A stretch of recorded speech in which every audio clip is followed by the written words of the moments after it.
नमस्ते सर। जी। सर मुझे समझना है कि लाइन ड्रॉ करना क्या होता है। जैसे कि स्कूल में कुछ बच्चों ने शेयर किया कि स्कूल में उनके बैग्स की चेकिंग होती है कि वो वेप तो नहीं लेके आए हैं या अल्कोहल यूज़ तो नहीं कर रहे हैं। तो उन्होंने मुझसे पूछा कि मैम ये मतलब अल्कोहल तो सभी मतलब यूज़ कर ही लेते हैं, कंज्यूम कर ही लेते हैं, तो क्या आपने भी की होगी? तो मैंने उन्हें साफ साफ बोल दिया हाँ। तो बाद में मैंने फिर रिफ़्लेक्ट किया, कलीग से शेयर किया कि मुझे लाइन कहाँ ड्रॉ करनी थी। और इसी से रिलेटेड कि जब छोटे बच्चे अपने पेरेंट्स से कुछ भी ऐसा पूछते हैं जो उनकी नज़र में ऑब्जेक्शनेबल है, तो वो भी मतलब कितना बताएं, लाइन ड्रॉ करने का क्या मतलब है? दूसरा जो सवाल पूछ रहा है उसमें सवाल को नहीं, सवाल पूछने वाले को जवाब दिया जाता है ना।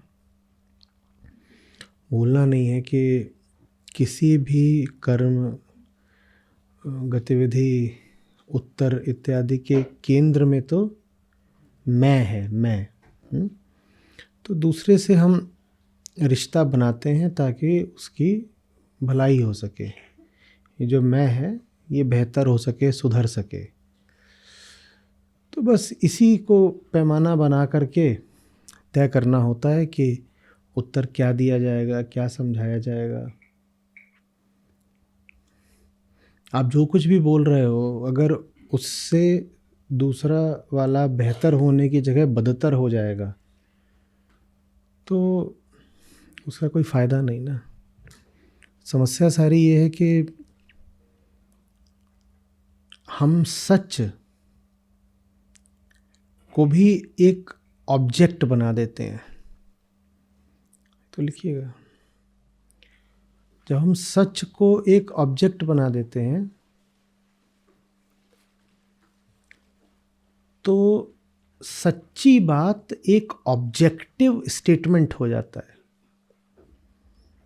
ठीक है, तो हम सच्ची बात को एक ऑब्जेक्टिव स्टेटमेंट बना देते हैं और यही वजह है कि हमारे लिए सच ऑब्जेक्टिविटी का पर्याय बन जाता है। उदाहरण के लिए, ये कितने मग हैं? ये कितने मग हैं? एक।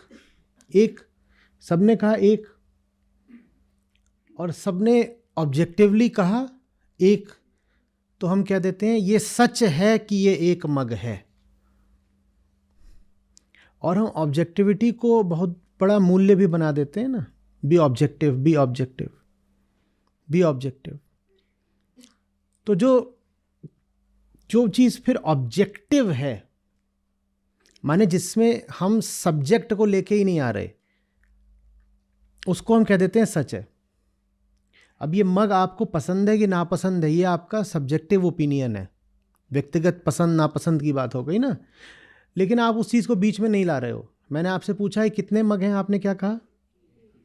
ये आपने ऑब्जेक्टिवली बोला।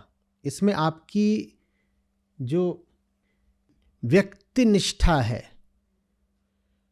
इसमें आपका जो व्यक्तित्व है, वैयक्तिकता है, पर्सनैलिटी, वो कहीं आड़े नहीं आ रही। यही मैं आपसे पूछूं कि आप इसको खरीदना चाहते हैं तो सब लोग, ज़रूरी नहीं है कि हाँ बोलें।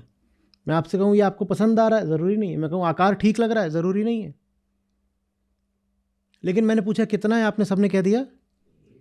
तो तुरंत कोई साथ में बच्चा बैठा होगा, आप उसको बोलेंगे देखो ये सच है कि ये एक मग है। हम कह देते हैं ना, ये सच है कि ये एक मग है। क्यों? क्योंकि हमने ऑब्जेक्टिवली बोल दिया कि ये एक मग है, तो ये सच हो गया। तो हमने ट्रुथ को क्या बना दिया है? ऑब्जेक्टिव बना दिया है। और ऑब्जेक्टिविटी को ही हम ट्रुथफुलनेस बोलने लगे हैं। हम ऑब्जेक्टिविटी को ट्रुथफुलनेस बोलने लग गए हैं। सच्चाई इससे बहुत दूर की है। ट्रुथ तो वो है ना जो मुझे आजाद कराए, ट्रुथ लिबरेट्स।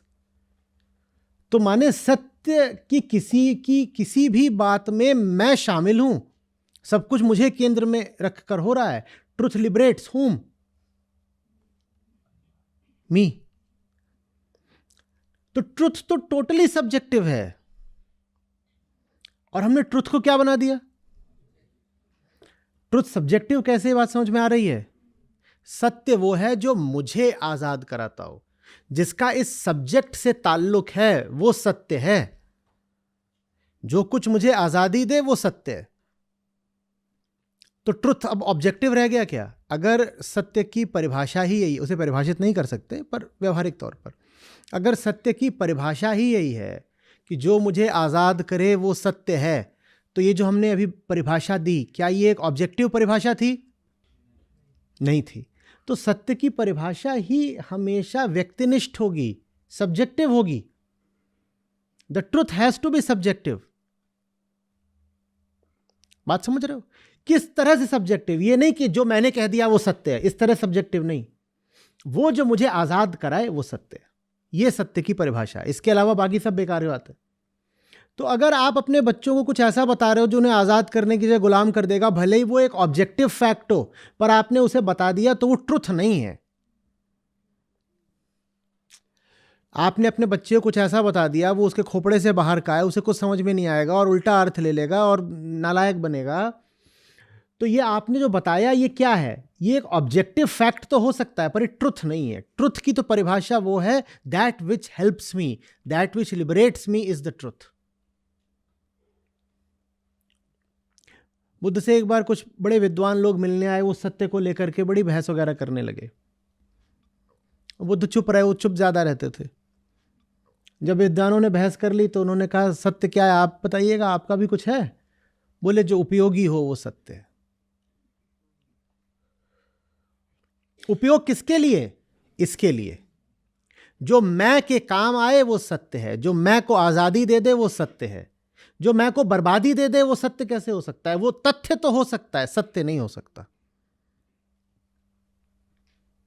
सत्य वही है जो मैं को, पर हम ऑब्जेक्टिविटी के दीवाने लोग हैं। कोई भी चीज अगर ऑब्जेक्टिवली एक फैक्ट है तो हम उसको ट्रुथ बोलना शुरू कर देते हैं। हमने ट्रुथ को इम्पर्सनल बना दिया है, निर्वैयक्तिक, जबकि ट्रुथ पूरी तरह पर्सनल होता है। इस अर्थ में पर्सनल नहीं होता कि एक मेरा ट्रुथ है, एक उसका ट्रुथ है, एक उसका ट्रुथ है, जैसे एक पर्सनल मेरा कपड़ा, एक पर्सनल आपका कपड़ा, ऐसे नहीं। इस अर्थ में पर्सनल होता है ट्रुथ कि ट्रुथ पर्सन को आजादी दिलाता है, इस अर्थ में पर्सनल होता है। सत्य को पूरे तरीके से व्यक्तिगत होना पड़ेगा। सत्य अगर व्यक्तिगत नहीं है तो कोई बाहरी वस्तु मात्र है ना, फिर उसका फिर आपके हृदय से क्या संबंध? नहीं समझ में आ रही बात? आप कैसे कह सकते हो कि जो मैं से संबंधित नहीं है वो सत्य है? जो मैं से संबंधित ही नहीं है वो मैं को आजाद कैसे करेगा? मैं जिससे रिश्ता नहीं बैठा पा रहा, मैं उससे प्रेम कैसे करेगा? और सत्य तो वही है, मैं को जिससे प्रेम हो जाए। तो सत्य कभी भी ऑब्जेक्टिव नहीं हो सकता, और सत्य साधारण अर्थों में सब्जेक्टिव भी नहीं हो सकता, क्योंकि साधारण सब्जेक्टिविटी का क्या मतलब होता है? Likes and dislikes. साधारण सब्जेक्टिविटी क्या होती है? जैसे हम बोलते हैं कि साहब मुझे वो मूवी पसंद आई, आप बोलते हो मुझे मूवी पसंद नहीं आई, तो हम कहते हैं ये हमारा सब्जेक्टिव असेसमेंट है। ये साधारण सब्जेक्टिविटी होती है। तो ट्रुथ ऑब्जेक्टिव तो नहीं है, और साधारण अर्थ में सब्जेक्टिव भी नहीं है।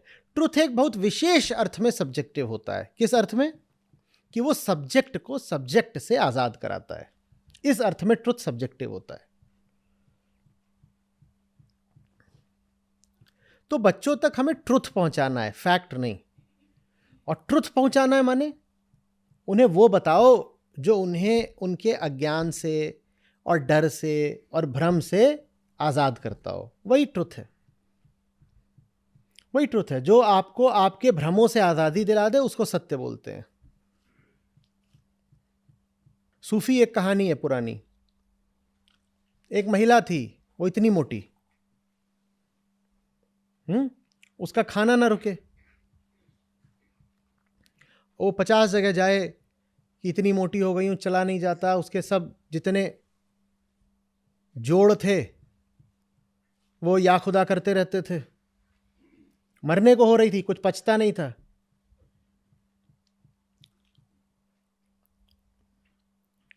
कोलेस्ट्रॉल बढ़ गया होगा, हर तरीके से उसकी दुर्गति थी, पर कोई इलाज काम ना करे। तो वो फकीर था, सूफी, उनके पास पहुंची। तो बोले, ये काहे के लिए आई हो, क्या करना है? जिक्र करना है, फिक्र करना है, क्या चाहती है? तो बोली, मुझे ये रूहानी मसलों से और कोई मतलब नहीं है, मुझे तो ये बता दो वज़न कैसे कम होता है। तो पूछा, अच्छा। फिर उसको देखा ध्यान से। बोले, तू वज़न कम करके क्या करेगी? तेरी तो 1 महीने में मौत हो जानी है, तू वज़न कम करके क्या करेगी? अब ये बड़े सिद्ध फकीर, इनका बड़ा नाम था कि सब समझते हैं, सब जानते हैं। जैसे इन्होंने महिला को बोला मौत हो जानी है, बोली, हाँ मुझे तो लगता ही है, दिल, क्योंकि होता ही था उसको, दिल उसका बहुत ज़ोर से कभी धड़के, कभी कुछ हो जाए, कभी पेट में अपच रहे, कभी ये 100 तरह की बीमारियां मोटापे के साथ। जब इन्होंने बोल दिया मर जाएगी 1 महीने में, वो मान गई मर जाएगी 1 महीने में। वो जाके घर पे पड़ गई, वो ऐसी हो गई कि अब तो बचना नहीं है मुझको। अब जब बचना नहीं है तो भूख प्यास सब मर गई बिल्कुल। उसने खाना पीना छोड़ दिया। खाना पीना छोड़ दिया तो एकदम, जब तुम निराहार हो जाओगे, महीने भर में ही 10-15 किलो उसका कम हो गया। अब आखिरी दिन महीने का वो तैयार होके पड़ी हुई थी कि अब तो बस मरने ही वाली हूँ। और जब ये हो जाता है कि मौत आ रही है, तो वो उसका जो दिमाग है, जो भागा करता था बस खाने की चीज़ों की ओर, उसका दिमाग थोड़ा दूसरी अंदरूनी दिशा में देखने लगा। तो उसने कुछ जो आध्यात्मिक मसले होते हैं उन पे गौर करना शुरू किया। अब सूफी की ही इतनी बात मान रही थी, तो उनकी जो पुरानी बातें थी और किताबें थी वो उसने पढ़नी शुरू करी। तो उसका मन भी दूसरी दिशा को जाने लग गया। तो 1 महीना आखिरी दिन है, अब वो बैठ करके याद कर रही थी कि अल्लाह आप मुझे अपने पास बुला रहे हो, ठीक है। वो मरी ही नहीं,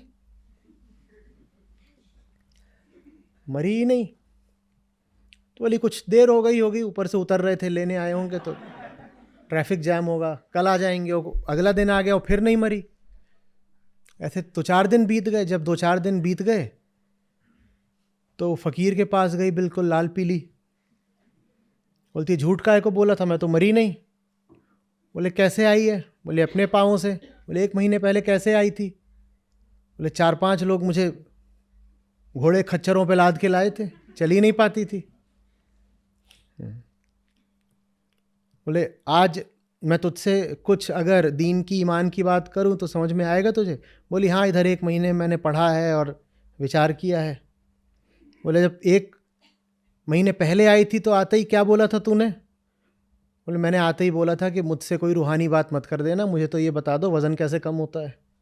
बोले, तेरा मन भी थोड़ा खाने पीने से हटा है ना? बोली, हाँ। बोले, बस यही है, मैंने झूठ नहीं बोला था। जो तुझे तेरा स्वास्थ्य वापस लौटा दे वो सच ही है, उसे झूठ नहीं बोलते। तथ्य और सच में अंतर होता है।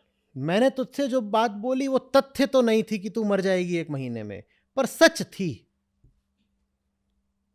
जो मैं को बेहतर बना दे उसको सच बोलते हैं। सच और सत्य एक ही होता है। हाँ, उसी अर्थ में बोल रहा। जो मैं को बेहतर बना दे उसे सच बोलते हैं। सच कोई चीज थोड़ी है कि ये रहा सच। सच की सारी परिभाषाएं किस पर आश्रित होंगी? मैं पर, अगर परिभाषा करनी है तो, नहीं तो कोई परिभाषा हो नहीं सकती। सच की जो भी बात होगी वो किससे शुरू होगी और किस पर ही खत्म होगी? वो मैं से ही शुरू होनी है और मैं के खात्मे के साथ ही खत्म होनी है। अगर मैं नहीं तो सच नहीं, अगर मैं नहीं तो सच नहीं।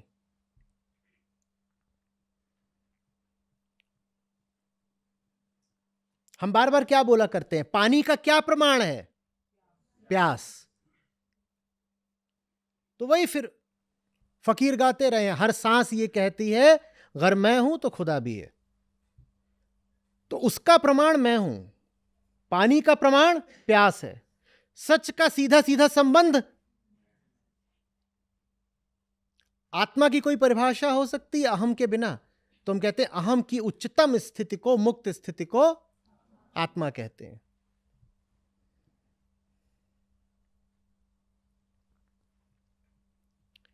समझ में आ रही बात? तो सच के नाम पर कुछ भी किसी को नहीं बता देना चाहिए। वो जानकारियां हैं, सच नहीं है।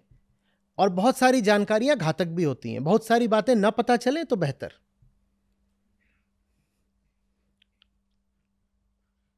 हमारा बोझ क्या है?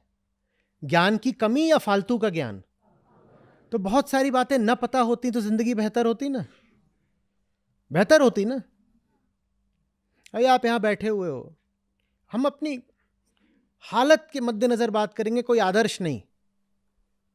कोई आपको बता दे वहां बगल में बहुत बढ़िया वाला पिज्जा मुफ्त बट रहा है, दुनिया का सबसे लजीज पिज्जा इधर बास में ही मुफ्त बट रहा है, दिक्कत हो जानी है। देखो,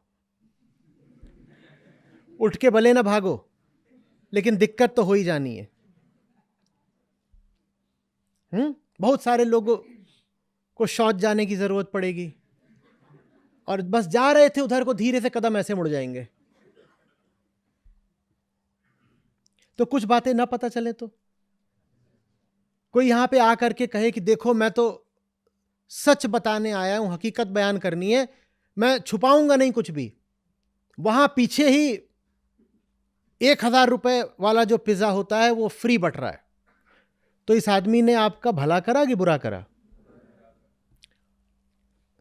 जरूरी नहीं है कि सब कुछ पता हो। जो जिस लायक होता है उसे उतना ही पता होना चाहिए। जो जिस लायक है उसे उतना ही पता रहे।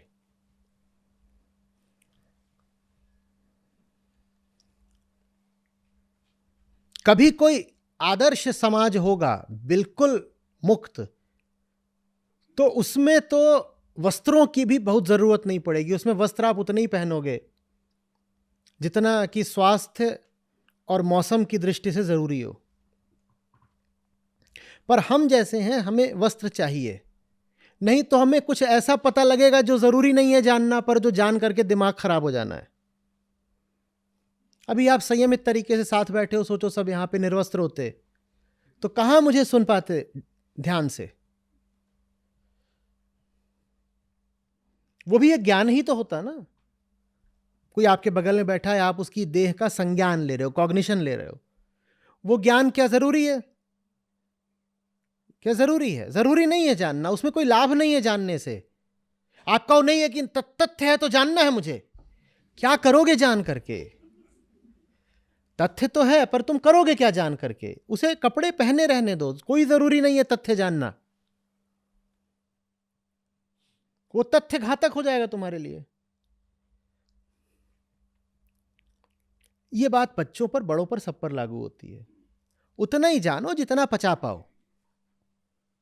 जब मुक्त हो जाना तो मुक्त होकर सब कुछ जानने की मांग कर लेना। यह अलग बात है कि जो मुक्त हो जाता है उसे ये हवस बचती नहीं है कि सब कुछ मुझे बताओ। वो गॉसिप है, ये भी बताओ वो भी बताओ, फालतू की जानकारी काहे को चाहिए। ज्यादातर जो आपको पता लगता है और बताया जाता है वो आपकी मुक्ति में सहायक तो होता नहीं, वो भीतर जाकर के वायरस की तरह और बीमारी ही पैदा करता है।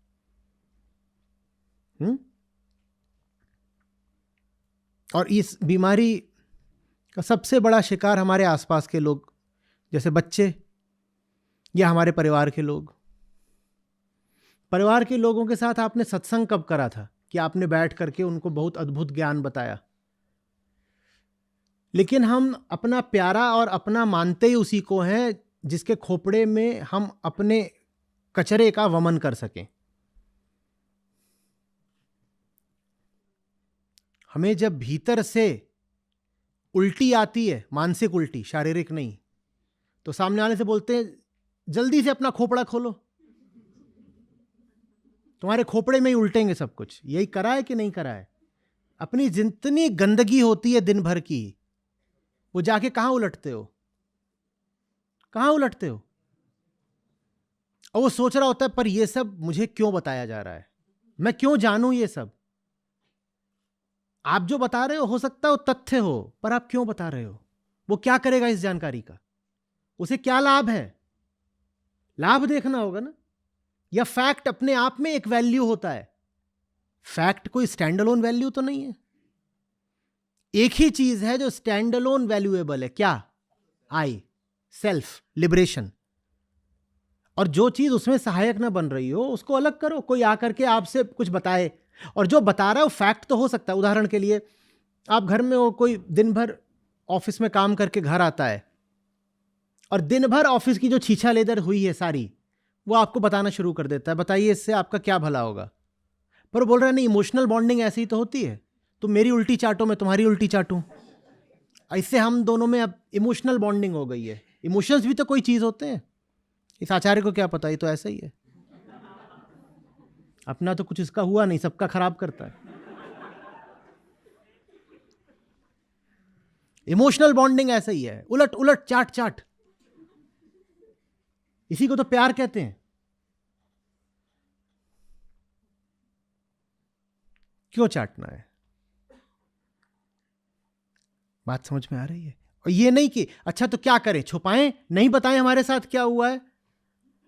बात छुपाने की नहीं है। छुपाई तो वो चीज जाती है जो प्रकट हो रही थी पर पर्दा डाला गया।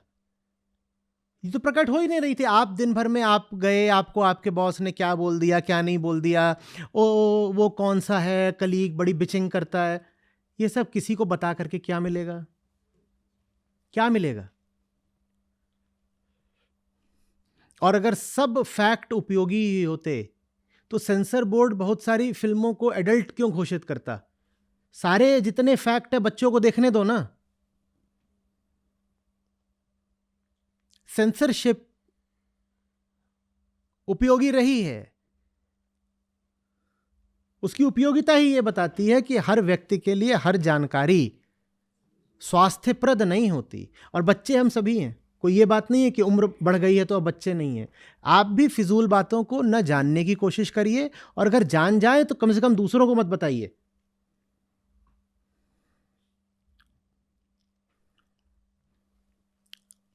ताका झाकी, वो जानना जो जानना एकदम आवश्यक नहीं है, फिजूल का कौतूहल,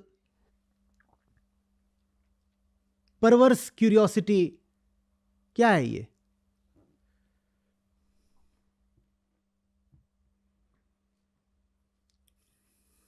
सत्य समझ रहे हैं क्या है? जो आपको बेहतर बनाए उसे सत्य कहते हैं। ये मग है, क्या ये सत्य है? नहीं। क्या ये सच है कि ये मग है? नहीं, बोला ही नहीं जा रहा, पर है ना। आप क्यों कह रहे हैं कि सच नहीं है? एक बार दिल कड़ा करके बोल दो, एक बार बोल दो क्या ये सच है कि ये मग है? हाँ, ये तथ्य है, ये तथ्य है। पर अगर मैं इस मग का उपयोग आपको कुछ सिखाने के लिए कर दूं तो ये अब सच का वाहक हो गया, साधन हो गया। अब बनी कुछ बात।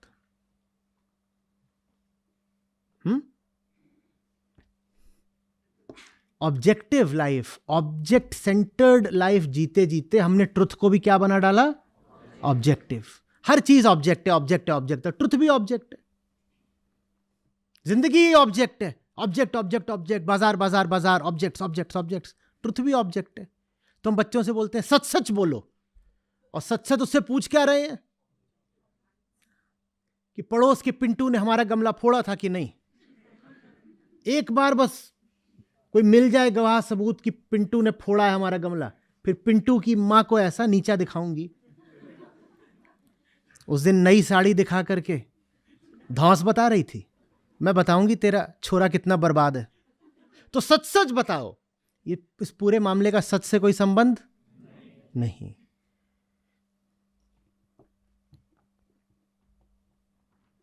समझ में आ रही है बात? कॉर्पोरेट में चलता था, need to know basis, information will be shared on need to know basis. अच्छा शब्द, नीड टू नो। आपके भीतर कोई उत्सुकता उठे, व्यर्थ का कौतूहल, तो अपने आप से पूछा करिए, do I really need to know? और नीड कैसे आइडेंटिफाई होगी? जो मुझे बेहतर बनाए वो नीड है मेरी एक ही नीड है, क्या? बेहतर होना, मुक्त होना, यही नीड है। नीड की परिभाषा एकदम सख्त है और कोई नीड नहीं है।